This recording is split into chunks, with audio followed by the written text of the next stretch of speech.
क्यों व्यर्थ की चिंता करते हो? किससे व्यर्थ डरते हो? कौन तुम्हें मार सकता है? आत्मा न पैदा होती है न मरती है। जो हुआ वह अच्छा हुआ, जो हो रहा है वह अच्छा हो रहा है, जो होगा वह भी अच्छा ही होगा। तुम भूत का पश्चाताप न करो, भविष्य की चिंता न करो। वर्तमान चल रहा है। तुम्हारा क्या गया जो तुम रोते हो? तुम क्या लाए थे जो तुमने खो दिया? तुमने क्या पैदा किया था जो नाश हो गया?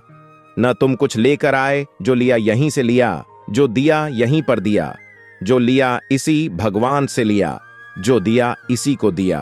खाली हाथ आए और खाली हाथ चले। जो आज तुम्हारा है कल और किसी का था, परसों किसी और का होगा। तुम इसे अपना समझकर मग्न हो रहे हो। बस यही प्रसन्नता तुम्हारे दुखों का कारण है। परिवर्तन संसार का नियम है। जिसे तुम मृत्यु समझते हो वही तो जीवन है।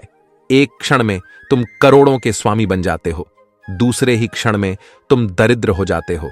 मेरा तेरा, छोटा बड़ा, अपना पराया मन से मिटा दो, फिर सब तुम्हारा है, तुम सबके हो। न यह शरीर तुम्हारा है, न तुम शरीर के हो। ये अग्नि, जल, वायु, पृथ्वी, आकाश से बना है और इसी में मिल जाएगा। परंतु आत्मा स्थिर है, फिर तुम क्या हो? तुम अपने आप को भगवान को अर्पित करो। यही सबसे उत्तम सहारा है। जो इसके सहारे को जानता है वह भय, चिंता, शोक से सर्वदा मुक्त है। जो कुछ भी तू करता है उसे भगवान को अर्पण करता चल। ऐसा करने से सदा जीवन मुक्त का आनंद अनुभव करेगा। जीवन का एकमात्र सत्य है, वो है मृत्यु। गीता सार में श्री कृष्ण ने कहा है कि हर इंसान के द्वारा जन्म मरण के चक्र को जान लेना बेहद आवश्यक है, क्योंकि मनुष्य के जीवन का मात्र एक ही सत्य है और वो है मृत्यु। क्योंकि जिस इंसान ने इस दुनिया में जन्म लिया है उसे एक दिन इस संसार को छोड़कर जाना ही है और यही इस दुनिया का अटल सत्य है।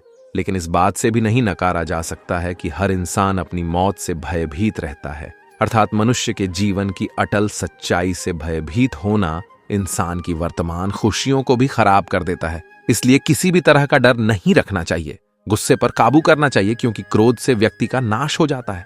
भगवान श्री कृष्ण में गीता के उपदेश में कहा है कि क्रोध से भ्रम पैदा होता है और भ्रम से बुद्धि का विनाश होता है।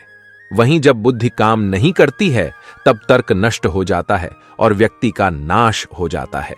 इस तरह हर व्यक्ति को अपने गुस्से पर काबू करना चाहिए, क्योंकि क्रोध भी भ्रम पैदा करता है। इंसान गुस्से में कई बार ऐसे काम करते हैं जिससे उन्हें काफी हानि पहुंचती है। वहीं अगर क्रोध पर काबू नहीं किया गया तो इंसान कई गलत कदम उठा लेता है। वहीं जब क्रोध की भावना इंसान के मन में पैदा होती है तो हमारा मस्तिष्क भी सही और गलत के बीच अंतर करना छोड़ देता है। इसलिए इंसान को हमेशा क्रोध के हालातों से बचकर हमेशा शांत रहना चाहिए, क्योंकि गुस्से में लिया गया फैसला इंसान को गहरी क्षति पहुंचाता है। श्री कृष्ण ने गीता सार में बताया है कि कोई भी व्यक्ति अपने कर्म को नहीं छोड़ सकता है। अर्थात जो साधारण समझ के लोग कर्म में लगे रहते हैं उन्हें उस मार्ग से हटाना ठीक नहीं है, क्योंकि वे ज्ञानवादी नहीं बन सकते। वहीं अगर उनका कर्म भी छूट गया तो वे दोनों तरफ से भटक जाएंगे और प्रकृति व्यक्ति को कर्म करने के लिए बाध्य करती है। जो व्यक्ति कर्म से बचना चाहता है वह ऊपर से तो कर्म छोड़ देता है, लेकिन मन ही मन उसमें डूबा रहता है। अर्थात जिस तरह व्यक्ति का स्वभाव होता है वह उसी के अनुरूप अपने कर्म करता है।